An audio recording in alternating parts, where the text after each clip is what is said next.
এইখিনিতে আৰু এটি ঘোষণা কৰিব খুজিছো যে টপাৰ্ছ একাডেমী চিনিয়ৰ ছেকেণ্ডেৰী স্কুল আৰু মেৰাইন এডুকেশ্যন ছাৰ্ভিচেছৰ সৌজন্যত আমি যি STSE স্কলাৰশ্বিপ কাম টেলেণ্ট চাৰ্চ এক্সামিনেশ্যন আমি অনুষ্ঠিত কৰিছিলোঁ 2023 চনত 2024 চনত 2025 চনত আৰু এইবাৰ আমি চতুৰ্থবাৰৰ কাৰণে STSE পৰীক্ষা অনুষ্ঠিত কৰিব গৈ আছো জানুৱাৰী মাহৰ 11 তাৰিখে অৰ্থাৎ যিসকল ছাত্ৰ ছাত্ৰীয়ে এই স্কলাৰশ্বিপ কাম টেলেণ্ট চাৰ্চ এক্সামিনেশ্যনত অংশগ্ৰহণ কৰিম বুলি ভাবিছে বা অৱতীৰ্ণ হ'ম বুলি ভাবিছে সেই ছাত্ৰ ছাত্ৰীসকলক অতি সোনকালে প্ৰপত্ৰ পূৰণ কৰিবৰ কাৰণে জনোৱা হৈছে।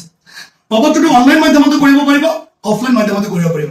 সেইখিনিত আৰু এটা কথা মই গণনা কৰিব খুজিছো, যিসকল ছাত্ৰ ছাত্ৰীয়ে এই পৰীক্ষাত অৱতীৰ্ণ হ'ম বুলি ভাবিছে সেই ছাত্ৰ ছাত্ৰীসকলৰ অপশ্যন দুটা, যদি কেছ এৱাৰ্ডটো নালাগে তেতিয়াহ'লে 1 টকা নিদিয়াকৈ পৰীক্ষাত অৱতীৰ্ণ হ'ব পাৰিব, মানপত্ৰ পাব, গামোচা পাব, জাপি পাব বা অন্য টপাৰ্ছ একাডেমীত নামভৰ্তিকৰণ কৰিলে যিখিনি সুবিধা সেইখিনি পাব।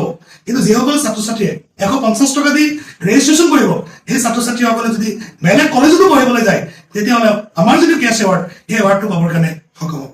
গতিকে যিসকল ছাত্ৰ ছাত্ৰীয়ে এই পৰীক্ষাত অৱতীৰ্ণ হ'ম বুলি ভাবিছে সেই ছাত্ৰ ছাত্ৰীসকলক অতি সোনকালে প্ৰপত্ৰ পূৰণ কৰিবৰ কাৰণে জনোৱা হৈছে। ধন্যবাদ।